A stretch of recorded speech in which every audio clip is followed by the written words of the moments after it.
Hello everyone, welcome to beyond teachings. I am Suman Shankar, your physics teacher. तो आज हम लोग क्या पढ़ने वाले हैं बच्चों? आज हम लोग पढ़ने वाले हैं Newton's first law of motion के बारे में, राइट। तो इस चैप्टर में हम लोगों ने प्रीवियस क्लास में क्या पढ़ा याद होगा आप लोगों को? हम लोगों ने फोर्स के बारे में जाना, ठीक है। फोर्स का डेफिनेशन क्या होता है और बैलेंस एंड अनबैलेंस फोर्स क्या होता है, ठीक है। हम लोगों ने बैलेंस का फोर्स और अनबैलेंस फोर्स का प्रॉपर्टीज़ के बारे में जाना कि बैलेंस फोर्स क्या होता है, कि बैलेंस फोर्स अगर कहीं पे भी होता है तो ऑब्जेक्ट मूव करता है, नहीं करता है, राइट। और अगर अनबैलेंस फोर्स होता है तभी क्या करता है, ऑब्जेक्ट मूव करता है। तो ये सारी चीज़ें हम लोगों ने जानी थी प्रीवियस क्लास में, याद होगा, ठीक है। तो अब बात यहाँ पे क्या होता है कि बात यहाँ पे ये होता है कि अगर सपोज हम किसी ऑब्जेक्ट पे अनबैलेंस फोर्स लगाते हैं तो वो क्या करता है, मूव करता है, ठीक है ना, मूव करता है। या फिर कोई मूव कर रहा है पहले से, तो उसको भी अगर मुझे रोकना है तो भी मुझे वहाँ पे एक फोर्स लगाना पड़ता है ना। जैसे अगर आप साइकिल चला रहे हैं तो साइकिल को आगे बढ़ाने के लिए पहले हम उस पर पैडल मारते हैं, तो क्या होता है, आगे की तरफ जाते हैं। जब रोकना होता है तो हम ब्रेक पे फोर्स लगाते हैं। तो दोनों काम करने के लिए क्या होता है, फोर्स लगाना पड़ता है। तो ये जो फोर्स का जो कॉन्सेप्ट है, ये कॉन्सेप्ट क्या है, गैलीलियो एंड न्यूटन दोनों ने मिल के दिया था, ठीक है। तो गैलीलियो ने क्या किया, गैलीलियो जो था वो एक साइंटिस्ट था, पता होगा, नाम सुना होगा आप लोगों ने, ठीक है।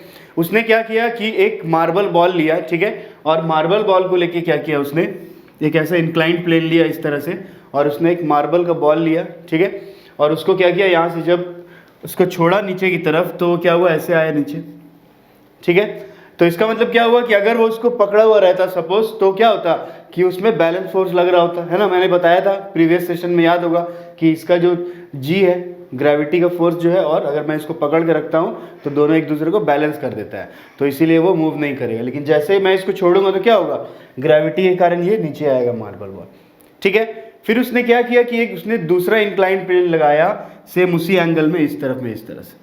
तो बॉल क्या हुआ, जब उसने बॉल को यहाँ से छोड़ा जैसे ही, तो क्या हुआ कि बॉल जैसे ही नीचे आया, तो नीचे आने के बाद बॉल क्या हुआ कि यहाँ पे आने के बाद फिर से क्या हो गया, इसके ऊपर चला गया इस तरह से, ठीक है ना। तो फिर उसने गैलीलियो ने क्या किया कि इस इंक्लाइंड प्लेन का जो एंगल था उसको चेंज किया, कम किया थोड़ा, और उसको क्या किया, थोड़ा नीचे किया इस तरह से। तो उसने ये देखा कि बॉल फिर से क्या हो रहा है, यहाँ से आने के बाद वापस यहाँ तक चले जा रहा है, ठीक है। फिर लास्ट में उसने क्या किया कि उसने पूरा इसको क्या कर दिया, स्ट्रेट कर दिया, और जैसे ही ये बॉल नीचे आया, और फिर बॉल क्या हुआ, मार्बल बॉल फिर से थोड़ा देर तक गया, यहाँ से स्लाइड करता हुआ, रोल करता हुआ गया, और फिर थोड़ा देर जाके रुक गया। समझ में आ रही है बात?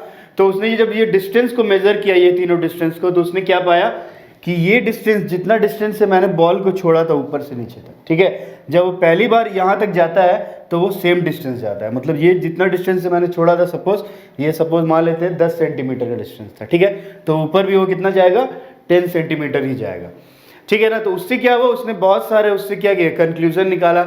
जैसे क्या कंक्लूजन निकाला कि जैसे सपोज अगर किसी को मूव कराना है तो मुझे क्या करना पड़ेगा, फोर्स देना पड़ेगा, अनबैलेंस फोर्स, ठीक है। फिर उसने क्या बताया कि जैसे ही क्या होता है, कोई बॉडी मूव करता है तो वो क्या करता है, अपना मास और वेलोसिटी के कारण क्या होता है, उसका कुछ मास एंड वेलोसिटी स्टोर हो जाता है उसमें, ठीक है, और वो उसके कारण क्या होता है, फिर कंजर्व करके ऊपर तक जा पाता है, मोमेंट को अपना क्या करता है, मेंटेन रखता है, और जितना डिस्टेंस से मैंने उसको छोड़ा था उतने डिस्टेंस तक ऊपर वो जा सकता है। समझ में आ रही बात? और उसने क्या कंक्लूजन निकाला कि मैं क्या करूंगा, जितना ज़्यादा ऊपर से इसको छोड़ूंगा और जितना ज़्यादा फोर्स के साथ इसको छोड़ूंगा उतना ही ज़्यादा फोर्स से वो क्या होगा, ऊपर जाएगा, ठीक है ना। तो गैलीलियो का ये एक्सपेरिमेंट था, और इस एक्सपेरिमेंट को ध्यान में रख के न्यूटन ने क्या किया कि फोर्स का 3 लॉ बनाया, ठीक है। पहले क्या किया उसने, गैलीलियो का जो ये एक्सपेरिमेंट उसको एनालाइज किया, ठीक है, उसको देखा, और उसके बाद फिर उसने क्या किया, एक लॉ बनाया जिसको हम लोग न्यूटन्स लॉ ऑफ मोशंस के नाम से जानते हैं, राइट। तो न्यूटन लॉ कितना मोशन है, 3 है, मुझे पता है, ठीक है ना। तो हम यहाँ पे आज जो पहला लॉ डिस्कस करने वाले हैं वो क्या है, Newton's first law of motion. तो Newton's first law of motion क्या बोलता है बच्चों? Newton's first law of motion ये बोलता है कि अगर सपोज कोई ऑब्जेक्ट, कोई बॉडी, ठीक है, अगर क्या रेस्ट में है, तो उसको अगर मुझे रेस्ट से मोशन में लाना है तो मुझे क्या करना पड़ता है, उसमें फोर्स लगाना पड़ता है, अनबैलेंस फोर्स लगाना पड़ता है। सिमिलरली अगर कोई ऑब्जेक्ट क्या कर रहा है, मूव कर रहा है पहले से, सपोज कोई साइकिल चल रहा है पहले से, और मुझे उसको रोकना है, ठीक है, तो रेस्ट में लाना है, तो मुझे भी वहाँ पे क्या करना पड़ता है, फोर्स लगाना पड़ता है, ठीक है। तो न्यूटन फर्स्ट लॉ क्या बोलता है, न्यूटन फर्स्ट लॉ यही बोलता है कि ए बॉडी एट रेस्ट और यूनिफॉर्म मोशन, ठीक है, अगर कोई बॉडी क्या है, या रेस्ट में है या फिर वो मोशन कर रहा है, ठीक है, will continue to be rest और इन यूनिफॉर्म मोशन। मतलब अगर कोई ऑब्जेक्ट रुका हुआ है या फिर वो मूव कर रहा है, मोशन कर रहा है, तो वो तब तक चाहेगा रेस्ट में रहना या मोशन में रहना, तब तक चाहेगा, कब तक चाहेगा, जब तक कि उसमें कोई एक्सटर्नल अनबैलेंस फोर्स काम नहीं करे। ठीक है, वही चीज़ बोल रहे हैं कि until and unless a net external force applied on it, जब तक कि उसमें कोई नेट एक्सटर्नल फोर्स मैं अप्लाई नहीं करूँ। तो अगर कोई ऑब्जेक्ट रुका हुआ है, जैसे फोर्स मैंने दिया, एक्सटर्नल फोर्स अप्लाई किया, तो अब क्या हुआ, उसने पोजीशन को चेंज किया, वो मूव करने लगा। कोई मूव कर रहा था, मैंने क्या किया, एक्सटर्नल फोर्स अप्लाई किया अपोजिट डायरेक्शन में, वो उसको रोक दिया। तो यही बोलते हैं न्यूटन्स लॉ। न्यूटन्स लॉ क्या बोलता है कि किसी भी ऑब्जेक्ट को मोशन कराने के लिए, मूव कराने के लिए, राइट, या फिर किसी भी मोशन वाला ऑब्जेक्ट को रेस्ट में लाने के लिए हमें हमेशा एक एक्सटर्नल फोर्स लगाना पड़ता है। ठीक है, समझ में आ रही है बात। तो यहाँ पे क्या होता है, इसी को हम लोग बोलते हैं न्यूटन्स फर्स्ट लॉ। और न्यूटन्स फर्स्ट लॉ जो होता है उसको दूसरा नाम क्या है उसका, उसको हम लोग बोलते हैं law of inertia, right, inertia. तो इनर्शिया क्या होता है सबसे पहले, तो इनर्शिया हम लोग इस तरह समझते हैं कि जैसे मान लेते हैं फॉर एग्जांपल, यहाँ पे मैंने एग्जांपल दिया हुआ है एक आपको, क्या हो रहा है कि एक कार है, वो क्या कर रहा है, मूव हो रहा है। ठीक है ना, इस कार के ऊपर क्या रखा हुआ है, एक बॉक्स रखा हुआ है। ये अगर ये कार मूव हो रहा है तो बॉक्स भी क्या होगा, इसके साथ मूव होगा।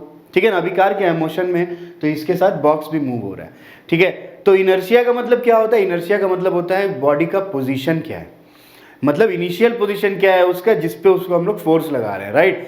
अगर मान लेते हैं क्या होगा, अगर बॉक्स का बात करते हैं हम लोग, कार मूव कर रहा है तो बॉक्स भी क्या कर रहा है, मूव कर रहा है, तो बॉक्स का इनर्शिया भी क्या है, वो इनर्शिया ऑफ मोशन में है। ठीक है, मतलब बॉक्स का पोजीशन क्या है अभी, कि बॉक्स क्या है, मूव कर रहा है, इनर्शिया ऑफ मोशन में है, मूव कर रहा है। मतलब ये क्या करना चाहता है, बॉक्स क्या करना चाहता है, मूव करना चाहता है। ठीक है, लेकिन अचानक से मैंने क्या किया, कार में ब्रेक अप्लाई कर दिया।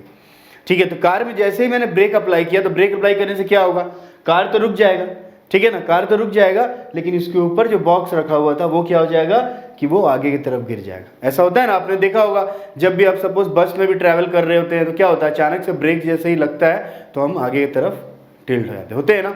तो उसका रीज़न क्या है, इसका रीज़न सेम रीज़न, मतलब कि बॉक्स क्या था, पहले मोशन में था, राइट, मतलब इनर्शिया उसके इनिशियली जिस पोजीशन में रहता है वही उसका इनर्शिया होता है। ठीक है ना, मतलब बॉक्स पहले क्या था, इनर्शिया ऑफ मोशन में था।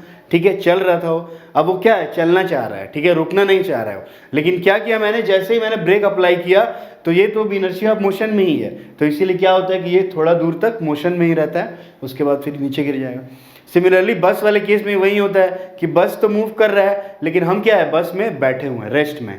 ठीक है ना, और मेरा इनर्शिया क्या है उस टाइम, मेरा इनर्शिया उस समय रेस्ट है, राइट। अब जैसे ही बस ने ब्रेक मारा तो बस क्या हुआ, चलते चलते अचानक से क्या रुक गया, और मेरा इनर्शिया क्या है, मेरा इनर्शिया रेस्ट है, मैं तो रुके रहना चाहता हूँ, बैठे रहना चाहता हूँ, लेकिन जैसे ही ब्रेक लगेगा तो क्या होगा कि मेरा इनर्शिया डिस्टर्ब होगा और मैं आगे की तरफ जाऊँगा। ठीक है, थोड़ा देर के लिए मैं आगे की तरफ झटका लगता है ना। ठीक है, तो वही है, उसका रीज़न क्या, इनर्शिया है।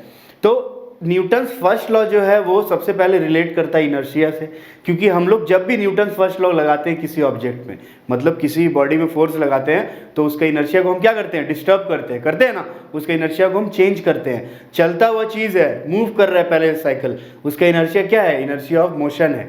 अचानक से ब्रेक लगा तो वो तो अपना मोशन में रहना चाहता है ना, तो इसीलिए जब साइकिल हम चलाते हैं तो ब्रेक लगाने से आगे की तरफ थोड़ा झुक जाते हैं।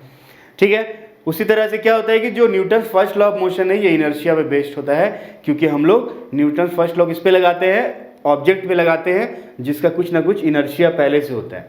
या तो रेस्ट में रहेगा तो उसको हम मोशन में लाएंगे, या तो मोशन में रहेगा तो उसको हम लोग रेस्ट में लाएंगे। ठीक है, समझ में आ रही है बात। तो यही होता है न्यूटन्स फर्स्ट लॉ। क्या होता है कि किसी भी ऑब्जेक्ट में अगर हम लोग जब तक कोई एक्सटर्नल फोर्स नहीं लगाते हैं तब तक वो ऑब्जेक्ट क्या होगा, अपना पोजिशन में ही रहेगा, अपना इनर्शिया में ही रहेगा। समझ में आ रही है बात। ठीक है ना, जैसे यहाँ पे एक और एग्जांपल मैंने दिया है, ये एनसीईआरटी बुक का एग्जांपल है आपका। इसमें क्या है कि उसने क्या किया, ग्लास के ऊपर एक क्या रख दिया, एक हल्का सा लाइट कार्डबोर्ड टाइप का रख दिया, उसके ऊपर इसने एक 5 रुपीज़ कॉइन रख दिया। ठीक है, अब 5 रुपीज़ कॉइन का इनर्शिया क्या है, अभी इसने कुछ नहीं किया, तो 5 रुपीज़ कॉइन का जो इनर्शिया है वो क्या है, रेस्ट में है। ये क्या है, रेस्ट में है ना, राइट, ये क्या है, रुका हुआ है, रेस्ट में है। जैसे ही उसने क्या किया, उसने इस तरह से इसको मारा इस तरह से, तो ये क्या होगा कि कार्डबोर्ड जो है वो तो आगे की तरफ चला जाएगा। ठीक है, कार्डबोर्ड आगे की तरफ चला जाएगा, लेकिन वो जो 5 रुपीज़ का कॉइन है वो क्या हो जाएगा, उसका इनर्शिया ऑफ रेस्ट में ही रहना चाहेगा वो, जिसके कारण वो आगे की तरफ नहीं जाएगा और वो क्या हो जाएगा, नीचे गिर जाएगा। ठीक है ना, ऐसा होता है ना। इस तरह से यार मैजिक भी आपने देखा होगा, मैजिशियन लोग मैजिक करते हैं कि एक टेबल होता है, उसमें टेबल क्लॉथ होता है, उसके ऊपर सारा सामान रखा होता है टेबल में, तो इतना स्पीड में उसको निकालते हैं कि क्या होता है, इनर्शिया के कारण वो जितना भी चीज़ टेबल में है वो सब फिर से टेबल में आ जाता है और वो टेबल क्लॉथ के साथ गिरता नहीं है। ठीक है ना। तो वो क्या है, मैजिक नहीं है, वो क्या है, एक साइंस है, राइट। समझ में आ रही है बात। तो ये Newton's first law of motion. Newton's first law of motion में हम लोग जनरली क्या पढ़ते हैं, इनर्शिया पढ़ते हैं, ठीक है। तो आइए इनर्शिया के बारे में और डिटेल में जानते हैं कि इनर्शिया क्या होता है और किस किस फैक्टर पे वो डिपेंड करता है। तो आइए जानते हैं इनर्शिया के बारे में सबसे पहले कि इनर्शिया होता क्या है। तो जैसा कि मैंने आपको बताया कि इनर्शिया क्या होता है, किसी भी ऑब्जेक्ट का क्या बताता है, वो उसका पोजीशन बताता है, ठीक है, जो ऑब्जेक्ट इनिशियली जिस पोजीशन में है। तो इनर्शिया क्या होता है कि inertia is the natural tendency of an object to resist change in its state और मोशन और एट रेस्ट, ठीक है। क्या बोल रहा है कि इनर्शिया क्या है, एक नेचुरल टेंडेंसी है। नेचुरल टेंडेंसी मतलब इनर्शिया कोई फोर्स लगाने से नहीं आता है, वो क्या नेचुरल है। सपोज अगर मैं अभी यहाँ पे रुका हुआ हूँ, रेस्ट में हूँ, तो मेरा टेंडेंसी अभी क्या है, इनर्शिया अभी क्या है, मेरा रेस्ट है, ठीक है ना। जब फोर्स लगेगा तब जाके चेंज होगा उसका टेंडेंसी, ठीक है। तो यही चीज़ क्या बोल रहा है कि वो एक टेंडेंसी है, नेचुरल टेंडेंसी है, जिसके कारण ऑब्जेक्ट क्या चाहता है, ऑब्जेक्ट करता है किसी भी चेंज को रेजिस्ट करना, ठीक है। अपने में अगर कोई भी चेंज होता है ऑब्जेक्ट का, सपोज ऑब्जेक्ट रुका हुआ है, उसको हम चाहते हैं क्या, मोशन में लाना, चलाना चाहते हैं, तो वहाँ पे क्या हो रहा है, मैं ऑब्जेक्ट का टेंडेंसी को चेंज कर रहा हूँ, ठीक है। तो वही चीज़ है कि अब इनर्शिया क्या करेगा, उसको रेजिस्ट करेगा, ठीक है, उसको मोशन में आने से रोकेगा, ठीक है। यही चीज़ है कि object to resist change in state और मोशन और ऑफ रेस्ट, ठीक है। मतलब अगर रेस्ट में है तो मोशन में नहीं आना चाहेगा, और अगर मोशन में है तो रेस्ट में नहीं आना चाहेगा, ठीक है ना। तो यही इनर्शिया होता है। उसी तरह से इनर्शिया का बहुत सारे एग्जाम्पल आप लोगों ने देखा हो, जैसे सपोज अगर किसी पेड़ को, जिसमें पत्ता है सपोज, है ना, लीव्स है, उसमें अगर मैं उस पेड़ को क्या करता हूँ, नीचे से उसको हिलाता हूँ तो उसका पत्ता सब झड़ना स्टार्ट हो जाता है, होता है ना। ऐसा क्यों होता है, क्योंकि जो उसका लीव्स है, जो पत्ता है, वो क्या है, अभी इनर्शिया ऑफ रेस्ट में है वहाँ पे ऊपर में, ठीक है। अब वो क्या रहना चाहता है, वो रहना चाहता है रेस्ट में ही रहना चाहता है। अब मैंने जैसे ही क्या किया, ट्री को नीचे से ऐसे ही लाया, तो क्या हुआ कि उसका इनर्शिया डिस्टर्ब हुआ, ठीक है। उसका इनर्शिया डिस्टर्ब हुआ तो वो क्या करेगा, मोशन को रेजिस्ट करना चाहेगा, जिसके कारण क्या होगा कि वो हिलेगा अचानक से, तो वो भी रेजिस्ट करने के कारण वो ज़्यादातर टूट जाएगा, ठीक है ना, होता है ऐसा। या बस वाला एग्जाम्पल होता है, सिंपल एग्जाम्पल है बस वाला, ठीक है ना। अगर सपोज अचानक हम बस में बैठे हैं, बस चल नहीं रहा है, ठीक है ना, अचानक से क्या हुआ कि बस ने चलना शुरू किया, तो हम क्या होता है, पीछे की तरफ जर्क हो जाते हैं, होता है ना। तो वो भी क्या है, ड्यू टू इनर्शिया। सपोज अगर हम लोग क्या करें, ट्रैवल कर रहे हैं कहीं पे, कोई कार है या फिर कोई बस है या फिर कोई बाइक है, कुछ भी, तो क्या होता है कि जब हम ट्रैवल कर रहे होते हैं तो जैसे ही लेफ्ट की तरफ मुड़ते हैं तो हम क्या हो जाते हैं, राइट की तरफ टिल्ट हो जाते हैं, होता है ना ऐसा। तो उसका भी रीज़न क्या है कि हम सीधा जा रहे हैं और हम क्या चाहते हैं, हम स्ट्रेट जाना चाहते हैं, लेकिन हम क्या कर रहे हैं, अपना डायरेक्शन चेंज कर रहे हैं। तो जैसे डायरेक्शन चेंज करेंगे तो इनर्शिया क्या करेगा मुझे, कि अपना जो इनिशियल पोजीशन है उसमें रखना चाहेगा, इसीलिए हम अपोजिट तरफ टिल्ट हो जाते हैं। समझ में आ रही है बात, ठीक है ना। तो इनर्शिया का ऐसा बहुत सारे एग्जाम्पल्स हैं हम लोग का डेली लाइफ में, ठीक है, हम लोग देखते आए हैं, राइट, ठीक है। उसके बाद फिर क्या है, यहाँ पे क्या बोल रहा है, इनर्शिया किस चीज़ के ऊपर डिपेंड करता है, तो इनर्शिया डिपेंड करता है मास के ऊपर, ठीक है। मोर मास मोर विल बी इनर्शिया, यहाँ पे बोल रहे हैं कि मोर मास मोर विल बी इनर्शिया, मतलब कि जितना ज़्यादा मास होगा उतना ही ज़्यादा वो उसका इनर्शिया होगा। मतलब ज़्यादा मास वाला चीज़ को क्या करना पड़ेगा, अगर मैं वहाँ से हटाना चाहता हूँ सपोज, ठीक है, सपोज एग्जांपल ले लेता हूँ फुटबॉल, ठीक है। सपोज एक लड़का क्या कर रहा है कि फुटबॉल को किक कर रहा है ना। अब उसने क्या किया कि उसने फुटबॉल को जैसे किक किया तो क्या हुआ, फुटबॉल दूर तक जाएगा ना। लेकिन अब मैं क्या करूँ कि फुटबॉल की जगह में ला के रख दूँ एक स्टोन, पत्थर ला के रख दूँ, ठीक है। अब वहीं अगर उस बच्चा क्या करेगा, उसको जैसे ही किक करेगा तो वो क्या फुटबॉल के इतना दूर उसको पहुँचा पाएगा, नहीं पहुँचा पाएगा ऑब्वियसली, क्योंकि वो क्या है, उसका मास ज़्यादा है। तो उसका मास ज़्यादा है तो उसका इनर्शिया भी ज़्यादा होगा, राइट। तो इनर्शिया ज़्यादा हो तो क्या होगा कि वो अपोज ज़्यादा करेगा, रेजिस्ट ज़्यादा करेगा, ठीक है। इसीलिए क्या होगा कि वो उतना दूर तक नहीं फोर्स लगा के जा पाएगा। लेकिन फुटबॉल के केस में क्या होता है कि फुटबॉल हल्का है, मास उसका कम है, तो इसीलिए उतना ज़्यादा इनर्शिया वहाँ पे नहीं हो पाता है। तो जैसे ही मैं फोर्स लगाता हूँ तो फोर्स के डायरेक्शन में वो चला जाता है, ठीक है ना। तो इसी तरह से और भी बहुत सारे एग्जाम्पल इनर्शिया और मास का। तो इनर्शिया और मास दोनों डायरेक्टली प्रोपोर्शनल होते हैं, ये याद रखना है आपको। अगर मास ज़्यादा होगा तो इनर्शिया भी ज़्यादा होगा। समझ में आ रही है बात। जैसे सपोज एक एग्जाम्पल मैंने अभी आपको दिया था थोड़ी देर पहले, ये कॉइन वाला एग्जाम्पल, ठीक है ना। अब यहाँ पे मैं मान लेता हूँ कि सपोज वहाँ पे रखा हुआ था 5 रुपीज़ का कॉइन, अब मैं यहाँ पे रख देता हूँ क्या 1 रुपीज़ का कॉइन, ठीक है ना। तो यहाँ पे जब 5 रुपीज़ का कॉइन यहाँ पे रखा हुआ था, जब 5 रुपीज़ का कॉइन था, तो 5 रुपीज़ का कॉइन क्या होता है, हेवी होता है, भारी होता है, तो मतलब उसका मास ज़्यादा है, मास ज़्यादा है तो मतलब इनर्शिया भी ज़्यादा है, राइट। तो क्या होगा कि जैसे ही मैं इसको ऐसे मारूंगा तो 5 रुपीज़ का कॉइन का मास ज़्यादा है तो इनर्शिया भी ज़्यादा है, इसीलिए वो क्या करेगा, इसको इस फोर्स को ज़्यादा रेजिस्ट कर पाएगा। तो जैसे ही मैं मारूंगा ये कार्डबोर्ड तो इधर चला जाएगा, लेकिन 5 रुपीज़ का कॉइन क्या हो जाएगा, नीचे गिर जाएगा। ठीक है ना। वहीं अगर मैं सेम एक्सपेरिमेंट को क्या करूं, एक लाइटर कॉइन ले लूं, सपोज 1 रुपीज़ का कॉइन ले लूं, ठीक है। यहाँ पे क्या है, ये 1 रुपीज़ का कॉइन मैंने यहाँ पे रख दिया, ठीक है। 1 रुपीज़ का कॉइन के साथ मैंने सेम काम किया, मैंने जैसे ही इसको स्टक किया तो अब मैंने क्या देखा कि जो 1 रुपीज़ का कॉइन है वो भी क्या हुआ, इसके साथ साथ मोशन में आया, इधर नीचे नहीं गिरा जैसे ये हुआ था। तो इसका रीज़न क्या हुआ, इसका रीज़न हुआ इनर्शिया, मास, ठीक है। इसका मास क्या था, कम था, तो इनर्शिया भी कम लगेगा, इसीलिए ये फोर्स क्या हुआ, इस दोनों को मूव कर दिया। समझ में आ रही है बात। तो इसीलिए हमेशा याद रखना है कि inertia is directly proportional to mass, ठीक है। सिमिलरली और एक एग्जांपल देखते हैं इसका।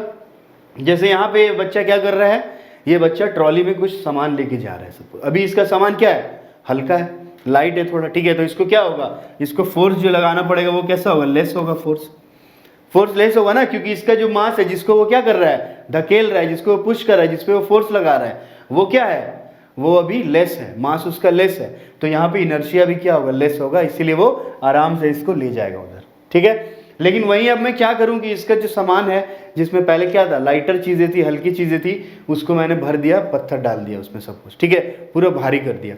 तो अब क्या होगा, अब इसका मास क्या हो गया, बढ़ गया ना, इस ऑब्जेक्ट का मास क्या हो गया, बढ़ गया, तो मतलब उसका इनर्शिया भी बढ़ गया। तो जब इनर्शिया बढ़ गया तो यानी कि वो रेजिस्ट करेगा ज़्यादा, यानी कि फोर्स भी उसको लगाना पड़ेगा ज़्यादा। तो इसीलिए यहाँ पे भी फोर्स क्या लगेगा, यहाँ पे फोर्स लगेगा ज़्यादा।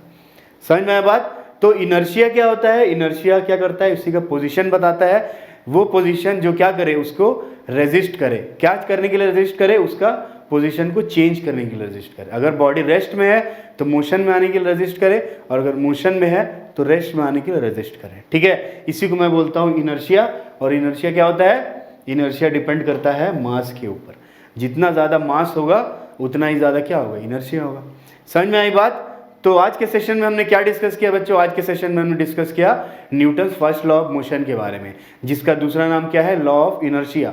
और हम लोगों ने जाना कि इनर्शिया क्या होता है और इनर्शिया और मास का क्या रिलेशन है, ठीक है। तो होप ये सेशन आपको पसंद आया होगा, समझ भी आया होगा। फिर भी कोई डाउट्स या क्वेरी हो तो कमेंट्स बॉक्स में ज़रूर लिखें, और नोट्स और PDF के लिए हमारे वेबसाइट पे ज़रूर आएँ। तो मिलते हैं बच्चों अगले सेशन में एक नए टॉपिक के साथ। तब तक के लिए goodbye, take care and thank you.